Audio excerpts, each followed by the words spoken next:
Good morning, dear students. How are you all? I hope you all are fine, बेटा. So जैसा कि मैंने आपको बोला था, समझाया भी था बेटा, please be serious about your studies. Okay, in all subjects. So in the last video हम लोगों ने जो वीडियो जो एंड करी थी वो हमने करी थी पुअर वर्किंग कंडीशंस पे. वर्कर्स की पुअर वर्किंग कंडीशंस कैसी थी. So now let's start today with the topic with Stalinism and collectivisation. So बेटा आप शुरू करते हैं स्टैलिनिज्म से. स्टैलिनिज्म होता क्या है बेसिकली. वी नो कि no human is eternal, life of no human is eternal, never ends. ऐसा तो नहीं होता ना, हर कोई मरता है, राइट. तो ऐसे ही लेनिन भी मर गया था 1927 के आसपास. Lenin also died. And after Lenin the person who headed the Bolshevik party was Joseph Stalin. The name of that person was Joseph Stalin. तो स्टैलिनिज्म हम किसको कहते हैं, ये एक छोटी सी चीज समझिए बेटा, जो मैंने आई थिंक आपको एक बार जूम क्लास में समझाई भी थी. ये जो वर्ड होता है ना ISM, this stands for some ideologies. किसी आइडियोलॉजी की बात करता है ये वर्ड. तो जब ये स्टैलिन के भी आगे लग गया ये एक वर्ड ISM, तो इसका मतलब क्या है कि स्टैलिन की आइडियोलॉजीज क्या थी. Clear. So the time period when the Russian communist party was headed by Stalin with his ideologies and policies, his idea dominated the USSR. Stalinism is that time period जब Russian communist party was headed by Stalin. उसकी ideologies के साथ, उसकी policies के साथ, और definitely जब वो हेड कर रहा था बोल्शेविक पार्टी को, तो उसी का आइडिया डोमिनेट करता था USSR. क्लियर. अब हम नेक्स्ट बात करते हैं कलेक्टिवाइजेशन की. सो अब कलेक्टिवाइजेशन क्या होता है, नाम से ही अगर वर्ड को अगर हम ब्रेक करें, so collectivisation basically it is related to the collection of something, right. तो कलेक्टिवाइजेशन क्या होती है, combining land of various farmers and then performing the agricultural activities on collective basis. So जब हम पूरे के पूरे लैंड को कंबाइंड कर देते हैं, छोटे छोटे लैंड होते हैं, सपोज एक पर्सन के पास इतना लैंड है, दूसरे के पास इतना लैंड है, तीसरे के पास भी उतना ही है, तो हमने उनको कर दिया combined. Clear. And we made one large farms, so that what we call, that is called the collectivization. And this was done by combining the lands of various farmers, and then उस पे जो भी agricultural activities perform करनी है वो करते रहो. This is basically called the concept of the collectivization. So I hope this is clear now. Stalinism and collectivization. Now अब हम आगे चलते हैं. अब हम बात करते हैं प्लान्ड इकोनॉमी की. अभी हमने लास्ट सेशन में ये भी देखा था कि, बल्कि मैंने आपको समझाया भी था कि रशिया के अंदर बहुत सारे डेवलपमेंटल चेंजेस आ रहे थे, सेंट्रलाइज्ड प्लानिंग भी चल रही थी. 5 ईयर प्लान हमने पढ़े थे ना. इंडस्ट्रियल ग्रोथ पर भी फोकस किया जा रहा था, लेकिन इसी की वजह से होने वाला था एक धमाका. It led to a disaster. अब वो क्या धमाका था देखो. अब हो क्या रहा था basically. By 1927 to 1928 towns were facing acute shortages of grain supplies. 1927 to 1928 के आसपास टाउन्स जो थे ना बेटा, उनमें बहुत ज्यादा acute shortages of grain supplies आ रही थी. बेसिकली फूड ग्रेन्स की बहुत ज्यादा थी शॉर्टेज. अब आप बोलोगे कि मैम टाउन्स में तो अच्छे खासे लोग रहते हैं, they have a lot of money, so by the food grains. भाई पैसा थोड़ी ना खा लेंगे, चाहिए तो फूड ग्रेन्स ही ना. फूड ग्रेन्स नहीं होंगे तो क्या करते. सो अब क्या हुआ, the government fixed prices at which the grain must be sold. Government का तो दिमाग ही खराब हो गया. गवर्नमेंट ने सोचा अब क्या होगा, फूड ग्रेन्स ही नहीं है तो होगा क्या, क्या किया जाए. So government decided to fix the prices. Government ने प्राइजेस फिक्स कर दिए जिसपे ग्रेन को सोल्ड करना था. grains had to be sold at that particular price only जो गवर्नमेंट ने सेट किया था. But peasants refused to sell their grains to government buyers at these prices. लेकिन यहाँ के जो फार्मर्स थे ना, वो बिल्कुल मतलब कट्टर ढीठ थे, नहीं मानेंगे वो बिल्कुल भी. उन्होंने एकदम साफ मना कर दिया. उन्होंने साफ साफ बोल दिया, जो मर्जी हो वो कर लो, जो प्राइस आपने सेट किया है उस पे हम अपने ग्रेन्स को सोल्ड ही नहीं करेंगे. तो अब इस challenge, like I told you, he was the person. देखिए, Stalin headed the party after Lenin's death and introduced emergency measures.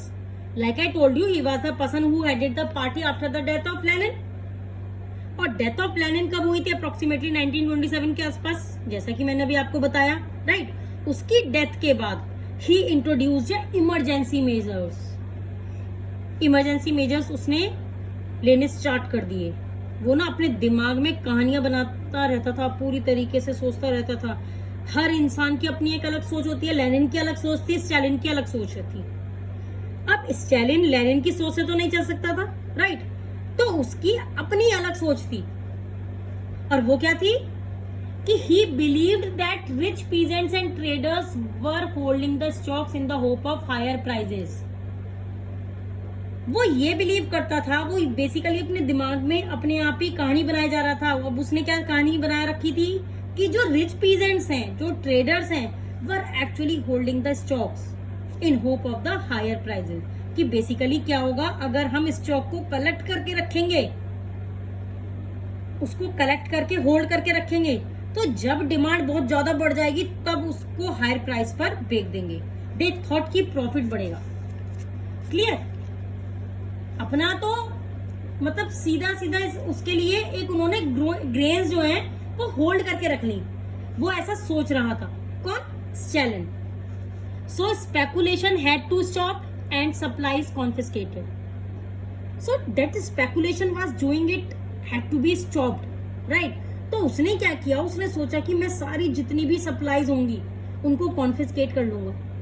और उसके लिए उसने बहुत सारे लोगों को, मतलब बेसिकली जो बोल्शेविक पार्टी के लोग थे उनको भेजा भी. जितने भी ग्रेन प्रोड्यूसिंग एरियाज थे, अपने पार्टी मेंबर्स को भी भेजा देखने के लिए, उनको चेक करने के लिए, बेसिकली सुपरवाइज करने के लिए. और उसने बोला, देखिए,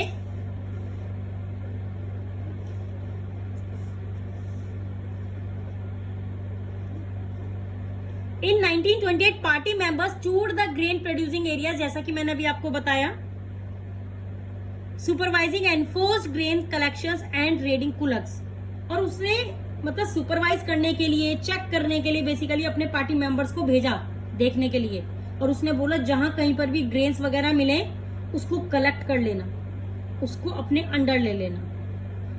और उन्होंने क्या सोचा कि हम कुलक्स को रेड करेंगे. बेसिकली कुलक्स थे कौन? कुलक्स थे well to do peasants. It means they were basically the rich peasants. जो रिच पीजेंट्स थे उनको बोला जाता था कुलक्स.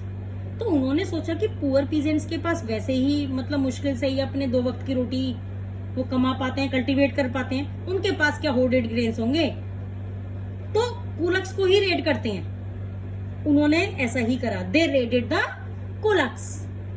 Now shortage continued. Decisions were taken to collective farms. It was argued that grain shortages were due to small holdings of peasants. लेकिन बेटा, लेकिन इसके बाद भी शॉर्टेज कंटिन्यू रही. ऐसा नहीं था कि उन्होंने कुलक्स को रेड कर दिया था, उनकी सप्लाईज कॉन्फिस्केटेड कर ली थी, तो उनकी शॉर्टेज की जो प्रॉब्लम थी वो सॉल्व हो गई थी. नहीं, ऐसा नहीं हुआ था. तो बेसिकली शॉर्टेज कंटिन्यूड. तो उसने सोचा कि फार्म्स को कर लेना चाहिए कलेक्टिवाइज.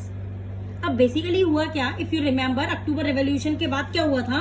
अक्टूबर रेवोल्यूशन के बाद लेनिन ने ऑर्डर कर दिया था लैंड रिडिस्ट्रीब्यूशन का, इफ यू रिमेम्बर. तो जितने भी फार्मर्स वगैरह थे उनके पास छोटे छोटे लैंड आ गए थे. सारे के सारे जो पीजेंट्स थे, they had a small land holdings.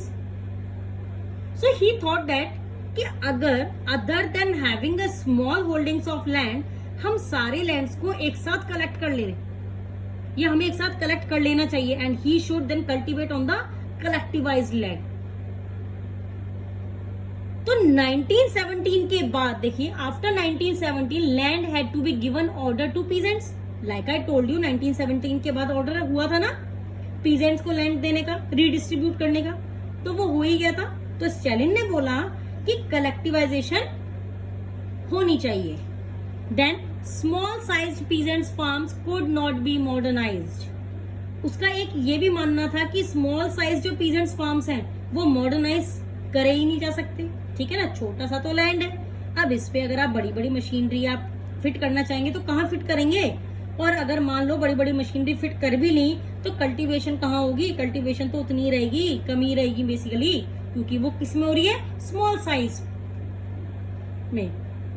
तो फिर उसकी वजह से प्रोडक्शन बहुत ज्यादा इंक्रीज तो हो ही नहीं पाएगी। क्लियर?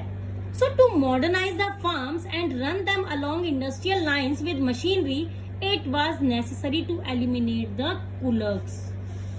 देखिए, तो मॉडर्नाइज करने के लिए फार्म्स को, you know, to run them doing the industrial lines with machinery, उन्होंने सोचा कि कुलक्स को रास्ते से हमारे को हटाना ही होगा। सो हम कुलक्स को रास्ते से हटा ही देते हैं, रास्ता हम पूरी तरीके से हम साफ ही कर देते हैं। बट एलिमिनेटिंग द कुलक्स फर्स्टली, हमारे को जरूरी है इस टाइम कुलक्स को एलिमिनेट करना। So take away land from peasants and establish state controlled large farms.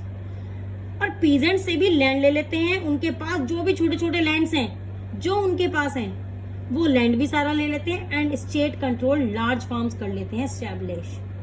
क्या? स्टेट कंट्रोल्ड लार्ज फार्म्स, जिसमें कंट्रोल रहेगा स्टेट का।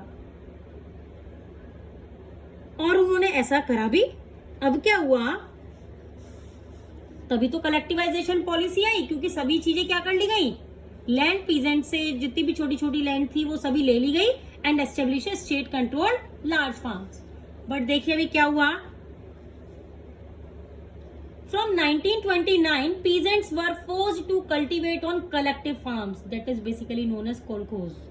1929 तक बेसिकली, 1929 तक आते आते बेसिकली ये जो कलेक्टिवाइजेशन का प्रोग्राम था स्टैलिन का, it had came to picture, ये शुरू कर दिया गया था उसके द्वारा। तो 1929 तक आते आते पीजेंट्स जो थे ना, they were forced to work to cultivate on the collective lands. Collective lands पर काम करने के लिए उनको फोर्स किया जाता था, and they were known as kolkhoz, KOLKHOZ। So kolkhoz क्या था बेटा? So it was basically the collective land, जो छोटे छोटे लैंड को मिलाकर बना हुआ एक बड़ा लैंड होता है, that was basically known as the kolkhoz. Clear? State controlled large farms were established. ये मैंने अभी आपको बताई दिया। अब धीरे धीरे स्टेट कंट्रोल लार्ज फार्म्स भी एस्टेब्लिश हो गए थे। जितना भी सब कुछ था वो सब किसके अंडर आ गया था? गवर्नमेंट के अंडर में आ गया था।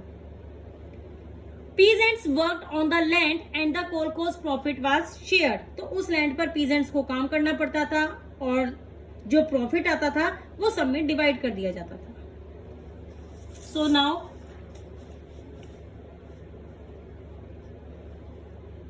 enraged peasants resisted the authorities and destroyed the livestock। अब देखिए क्या करा, सारे लोग तो सीधे नहीं होते ना बेटा, तो वहां के जो कुछ पीजेंट्स थे वो सीधे नहीं थे, वो भी बहुत टेढ़े थे। उनको बहुत ज्यादा गुस्सा आ गया, वो एनरेज हो गए बुरी तरीके से। भाई ये क्या बदतमीजी है, ये क्या बात हुई, हम तो ऐसा नहीं करेंगे, मेहनत भी पूरी तरीके से हम कर रहे हैं, हमारी लैंड है। तो ये सब उनको मतलब अच्छा नहीं लग रहा था। सो दे वर वेरी इन्फ्यूरिएटेड, उनको बहुत ज्यादा गुस्सा आ गया था। And they resisted the authorities. Enraged peasants resisted the authorities and destroyed the livestock. They resisted the authorities and also उन्होंने क्या किया, उन्होंने अपना livestock destroy करना शुरू कर दिया, उनमें आग लगा था। Clear? Between 1929 and 1931, the number of cattle fell by 1/3. So 1929 and 1931 के बीच में the number of cattle were fell by 1/3. They were like, अब कर लो, क्या करोगे? Those who resisted cultivation were punished. Many were deported and exiled. देखिए, जो collectivisation को जो रेसिस्टेड करते थे, उनके अगेंस्ट जाते थे कलेक्टिवाइजेशन पॉलिसी के, उनको सीरियसली पनिश भी करा जाता था, उनको बहुत हार्श पनिशमेंट मिलती थी। गवर्नमेंट कुछ को तो डिपोर्ट करती थी, some were basically exiled, और कुछों को तो कंट्री से बाहर निकाल देते थे कि दफा हो जाओ यहाँ से, उन्हें बाहर फेंक देते थे उनको। Some of them were executed also and tortured also. तो ये तो बड़ी गलत बात हुई ना बेटा। तो अब तो फार्मर्स को रियलाइज हुआ कि ऐसा तो काम नहीं चल पाएगा। तो उन्होंने प्यार से, देखिए अब क्या बोला उन्होंने, the peasants argued that they were not against socialism. उन्होंने क्या कहा, इस चैलेंज की गवर्नमेंट को समझाने की कोशिश भी करी कि हम लोग सोशलिज्म के अगेंस्ट नहीं है। They did not want to work in collective farms. It was just said कि हम कलेक्टिव फार्म्स पर काम नहीं कर सकते या नहीं करना चाहते। सो इस challenge government allowed some independent cultivation but treated such cultivation unsympathetically. देखिए, तो इस चैलेंज की गवर्नमेंट ने भी इनकी बात को समझा, उनकी बात मानी और उनको परमिशन दे दी। और it means they allow the some independent cultivation. लेकिन कल्टीवेटर्स थे ना जो इंडिपेंडेंटली कल्टीवेशन करते थे, इनको बहुत बेरहमी से पेश करते थे लोग, बहुत मतलब इनके साथ हार्शली पेश किया जाता था, पेश आते थे लोग बाग इनके साथ में, इनको बहुत ही अनसिंपैथेटिकली ट्रीट किया जाता था, विच वॉज टोटली रॉन्ग। अब इतना सब कुछ करने के बावजूद भी देखिए क्या हुआ, इस चैलेंज की गवर्नमेंट ने अभी तक देखिए कितना सारा काम करा, लेकिन फिर भी देखिए क्या हुआ, कुछ खास असर नहीं हुआ। कलेक्टिवाइजेशन करने के बावजूद भी, in spite of collectivisation, production did not increase. Production rise हुई ही नहीं, कोई खास असर दिखाई नहीं दिया। In fact bad harvest of 1932-1933 led to famine.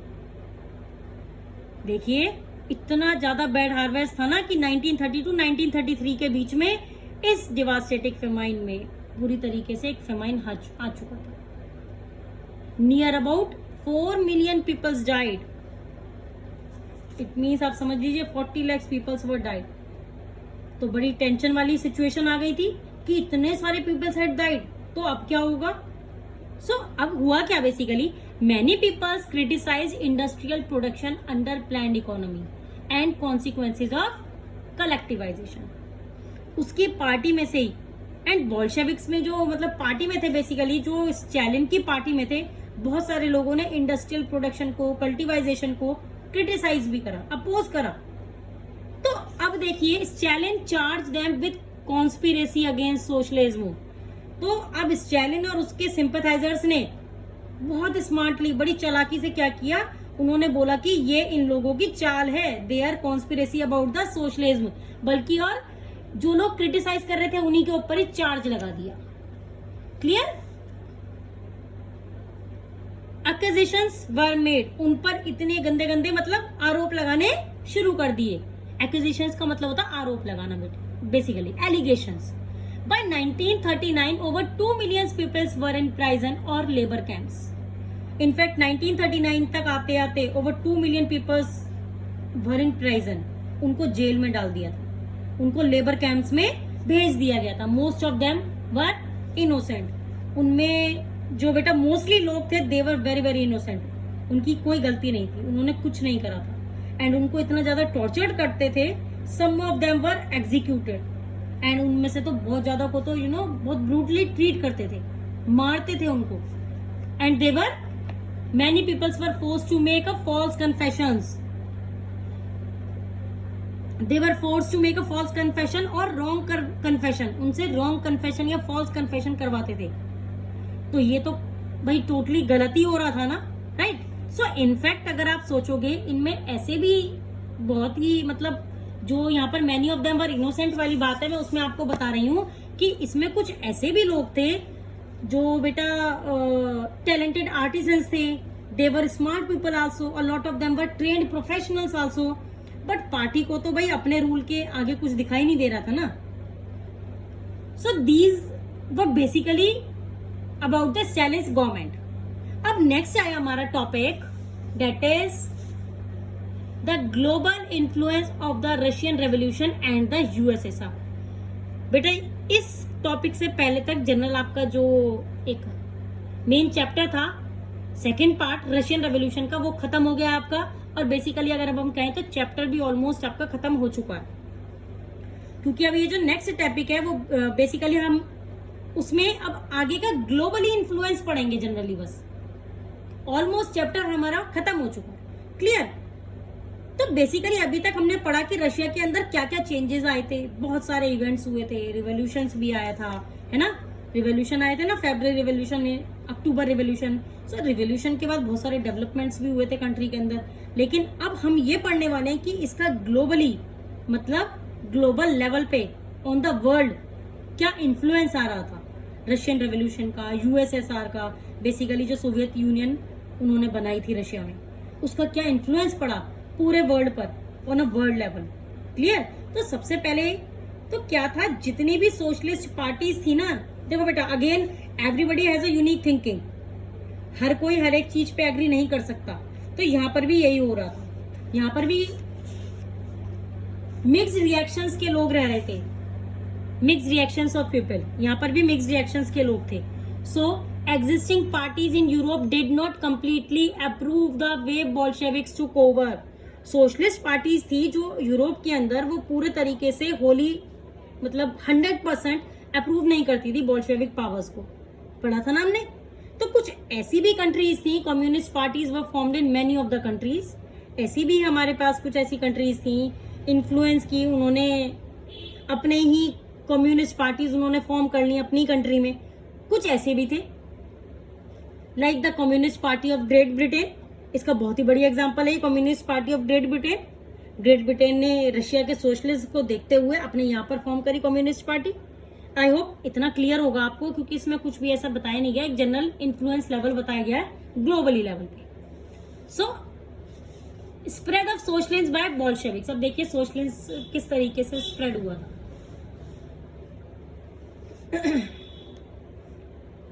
देखिए बेटा, अब धीरे धीरे बोल्शेविक्स थे ना, वो अपना रूल पूरे वर्ल्ड के ऊपर लाना चाहते थे एंड स्प्रेड कर रहे थे बेसिकली वो सोशलिज्म को। सो अब वो कैसे स्प्रेड कर रहे थे? Bolsheviks encourage colonial people to follow their experiments. Bolsheviks ना, अब देखो बेटा सोशलिज्म क्या है, socialism is basically talks of a revolution. Revolution आना चाहिए, कलेक्टिवाइजेशन होना चाहिए।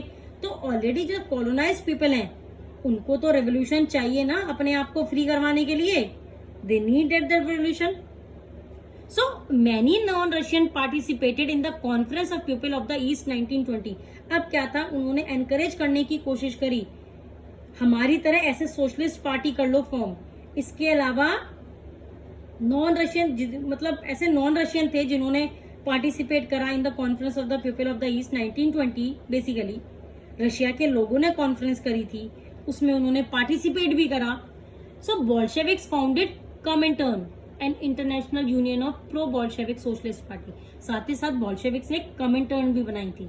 अब ये कॉमिंटर्न होता क्या बेटा, ये बेसिकली एक इंटरनेशनल यूनियन होती है प्रो बोल्शेविक सोशलिस्ट पार्टी की, जो इन्होंने बोल्शेविक्स ने फॉर्म कर ली थी।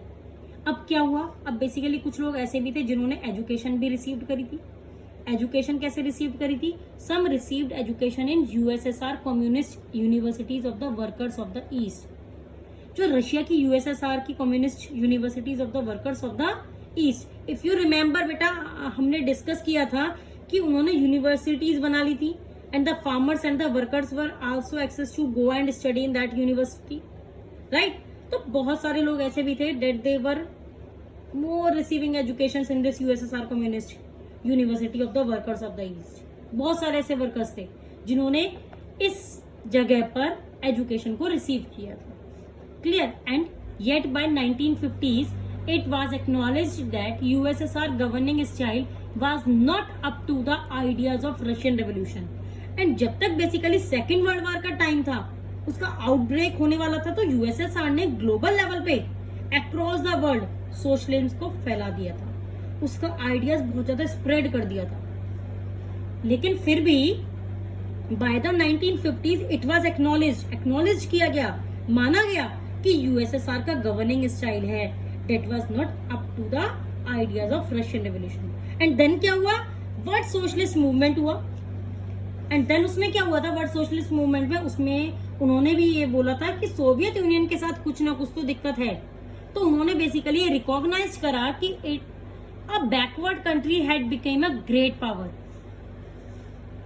It was recognized that a backward country had become a great power की एक बिल्कुल ही एक बैकवर्ड कंट्री थी, उसके हाथ में सडनली इतनी पावर्स आ गई थी एंड देन उन्होंने डेवलपमेंट तो डेफिनेटली बहुत सारे करे, बहुत सारी फील्ड्स में हुए डेवलपमेंट्स, एग्रीकल्चर में हुए, इंडस्ट्रीज के अंदर बहुत सारे डेवलपमेंट्स आई थी, लेकिन एट द सेम टाइम देखिए it had denied the essential freedom to its citizens and carried out its development projects with repressive policies. But at the same time, they had denied the people of essential freedom. But all the circumstances here, obviously, हर कोई अपनी मर्जी का मालिक बनना चाहता है. Everybody likes to be free and they like to exercise their freedom, right? तो उन्होंने रशिया के लोगों ने बेसिकली क्या किया, बोल्शेविक्स ने डिनाई कर दिया था लोगों को, उनको फ्रीडम राइट्स नहीं देने थे.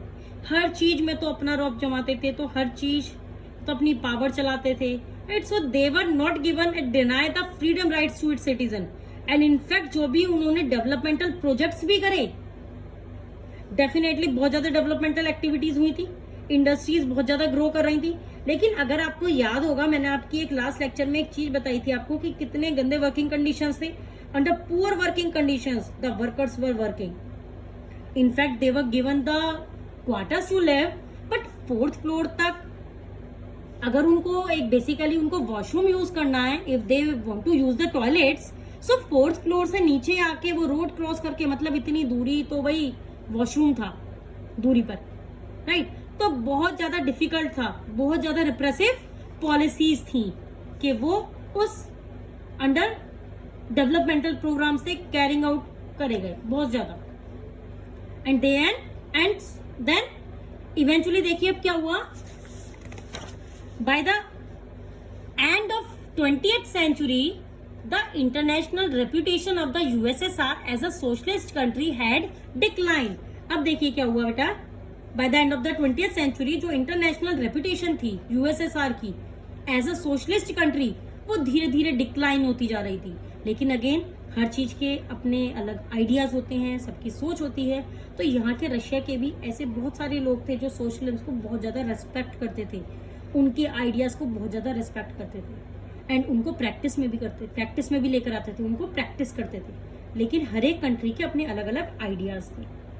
हर एक कंट्री सोशलिस्ट के आइडियाज को अलग अलग तरीके से मॉनिटरिंग कर रही थी और अलग अलग तरीके से अपनी पॉलिसीज को फॉलो कर रही थी.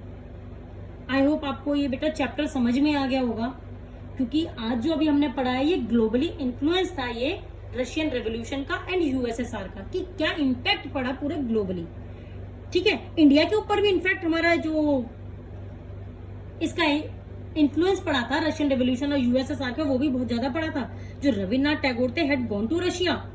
ठीक है, तो जब रविन्द्रनाथ टैगोर जब रशिया में गए थे तो वो भी बहुत ज्यादा इन्फ्लुएंस हो गए थे सोशलिज्म से.